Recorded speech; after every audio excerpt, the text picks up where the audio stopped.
मुनि अगस्त निकले इनके दरवाजे से, कई शिष्य हैं साथ में। जब अगस्त जी कुछ आगे चले गए तब अगस्त जी को ध्यान आया कि वो राजा जैसा लग रहा था। पीछे मुड़ करके आए और देखा कि सचमुच का राजा इंद्रद्युम्न दाढ़ी बाल बढ़ा करके भगवान के ध्यान में बैठा। अगस्त जी को लगने लगा कि ये स्वयं को सिद्ध महात्मा समझता है। हम इसके सामने से निकल रहे हैं, एक राजा है, क्षत्रिय, इसकी मर्यादा है, कोई संत सामने से जाए तो ये उठे, आदर करे, प्रणाम करे, वंदन करे, और हम इसके सामने से निकल रहे, ये हाथी के जैसा अभिमान लिए बैठा घर के दरवाजे में।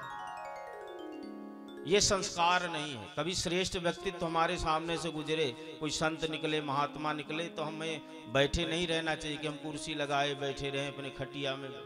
वो संत को देख करके हमें अपना आसन त्याग कर देना चाहिए। वो संत निकल जाए फिर बैठ जाए, पर 2 मिनट के लिए आदर देने के लिए आसन का त्याग करना चाहिए। तो इसने आसन का त्याग नहीं किया, एक महात्मा इसके सामने से निकले। तो अगस्त जी को ऐसा भ्रम हुआ कि अहंकार में इसने ऐसा किया, इसलिए हाथी होने का श्राप दे दिया कि जा तू एक संत का आदर नहीं करता, तेरे दरवाजे से महात्मा निकला, तू हाथी जैसा बैठा है तो हाथी बन जा। इसकी समाधि टूट गई, ध्यान भंग हो गया। कभी इसने बात नहीं की, 1 वर्ष का नियम है, लेकिन जब श्राप लग गया तब इसने बात की अगस्त जी से। कहता है कि महामुनि, आपने अनजाने में हमें श्राप दे दिया, हमने 1 वर्ष का नियम लिया, दाढ़ी बाल बढ़ गए और मौन था, इसलिए हम बात भी नहीं कर सकते, और जब आप निकले तो हम ध्यान में थे। अगस्त जी को लगा अनजाने में ही सही, लेकिन एक भक्त को हमने श्राप दे दिया। अगस्त जी ने कहा कि देख भाई, श्राप तो वापस नहीं हो सकता, लेकिन हम तुझे एक वरदान देते कि जब भी तेरे जीवन का अंतिम काल, अंतिम समय आएगा, तुझे भगवान का स्मरण होगा और तेरा कल्याण हो जाएगा। तो अगस्त जी के श्राप से इंद्रद्युम्न हाथी बन गया, और जब जीवन का अंतिम समय आया तो भगवान नारायण का ध्यान स्मरण करके भगवत प्राप्ति करता है। तो इस संत के आशीर्वाद से, भगवत उपासना से ये गजराज ने जीवन के अंतिम समय भगवान का ध्यान किया और इसका कल्याण हुआ। तो भगवत प्राप्ति में हमारा भजन ही सहायक होता है। संयोग बनते हैं, कारण बनते हैं, पर मूल में भजन होता है, तभी भगवान मिलते हैं। भजन अनिवार्य है भगवत प्राप्ति के लिए। श्री वृंदावन बिहारी लाल की। इसके पश्चात कथा कहते हैं, सुखदेव महाप्रभु की एक बार महामुनि दुर्वासा भगवान वैकुंठनाथ का दर्शन करने जाते हैं। वैकुंठ प्रणाम किया दुर्वासा जी ने। भगवान बड़े ब्राह्मण को आदर देने वाले, संत को आदर देने वाले। भगवान ने वंदन किया दुर्वासा का। तुलसी की माला भगवान को बड़ी प्रिय है, धारण किए थे तो निकाल करके गले से और दुर्वासा जी को दे दिए। बड़ा प्रसन्न दुर्वासा, भगवान ने इतनी कृपा करी कि अपने गले की माला हमको दे दी। प्रणाम किया भगवान को, माला लेके प्रसन्न होके चले। अब रास्ते में जब पहुंचे दुर्वासा जी तो इंद्र आ रहे थे, इरावत हाथी पे बैठे, और रास्ते पे भेंट हो गई। तो इंद्र ने दुर्वासा को देख करके प्रणाम किया।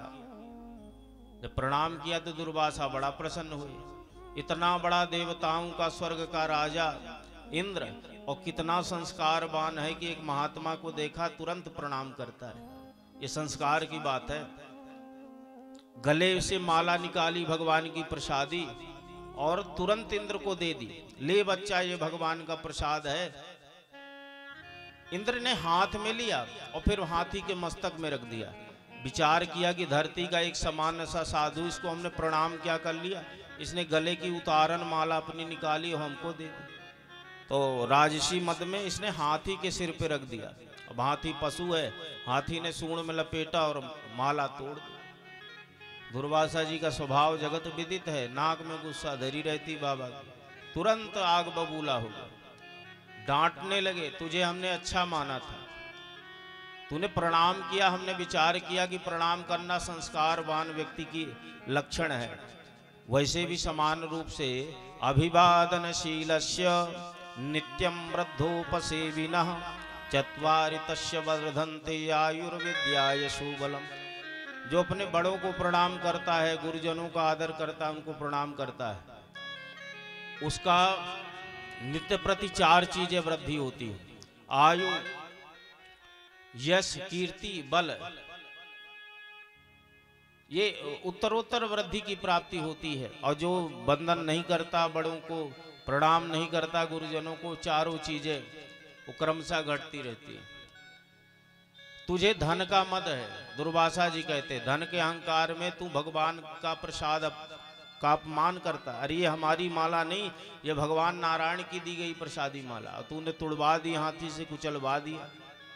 श्राप दे दिया दुर्वासा जी ने कि धन का मद है, इसलिए जाओ, तुम्हारी जो स्वर्ग की लक्ष्मी है वो समुद्र में विलीन हो जाए, तुम श्री विहीन हो जाओ, लक्ष्मी विहीन हो जाओ। ऐसा जब श्राप दिया तो एक देवी चमचमाती स्वर्ग से निकली, अद्भुत रूप है, और जा करके वो समुद्र में विलीन हो गए। देवता श्री विहीन हो गए, निस्तेज हो जाते। और शुक्राचार्य जी ध्यान धरे देखते रहते कि देवताओं की क्या गतिविधि चल रही है। शुक्राचार्य जी ने जान लिया कि देवताओं को श्राप लग गया, देवता श्री विहीन है। तुरंत अपने चेलाओं को जोड़ लिया राक्षसों और कहा कि देवता श्री विहीन है, जाओ स्वर्ग में चढ़ाई करो। बलि जी महाराज सेना नायक बन करके स्वर्ग में चढ़ाई किए, और श्री विहीन देवता, श्रापित देवता कितना समय युद्ध करे, सबके सब देवता पराजित हो गए, और बलि का, दैत्यों का राज्य हो गया स्वर्ग। देवता कंदराओं में भटकते हैं, रोते हैं, बिलखते हैं।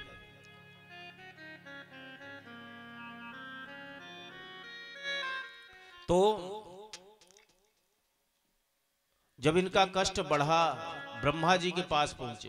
ब्रह्मा जी भगवान नारायण के पास ले गए। भगवान नारायण ने कहा कि तुम्हारी लक्ष्मी गई है समुद्र में, तो ये तुमको समुद्र से ही प्राप्त होगी। कैसे? बोले समुद्र का मंथन करिए, आपको लक्ष्मी मिलेगी, साथ में अमृत निकलेगा, और भी कई द्रव्य निकलेंगे, अमृत को पीने से अमर हो जाओगे, फिर तुम्हें राक्षसों का भय नहीं रहेगा। कैसे करना होगा? भगवान ने कहा संसार की सारी औषधियां समुद्र में डालो, मदराचल पर्वत की मथानी बनाओ, वासुकी नाग की रस्सी बनाओ, और दैत्यों का सहयोग लेकर के समुद्र का मंथन करो। इंद्र ने कहा कि भगवान और सब बात अनुकूल है, पर राक्षसों का सहयोग बड़ी कठिन बात है। ये राक्षस हमारा सहयोग करने वाले नहीं, ये तो विरोधी है हमारे। भगवान ने कहा नीति जो है वो बड़े से बड़ा काम नीति से बन जाता है। नीतियां इसीलिए बनाई गई हैं कि असंभव भी व्यक्ति कर पाए। नीति क्या है? साम, दाम, दंड, भेद, ये चार नीति है। साम माने सम्मानित नीति, हाथ जोड़ करके मृदुता से, नम्रता से, अपने अच्छे स्वभाव से जो व्यक्ति काम बनवा ले उसको साम नीति कहते हैं, है ना। बहुत सारे लोग प्रेम से ही बहुत सारे काम करवा लेते हैं। दाम नीति है, नहीं 100 रुपए दे दो जल्दी काम हो जाए, ये दाम नीति है। धन के प्रलोभन से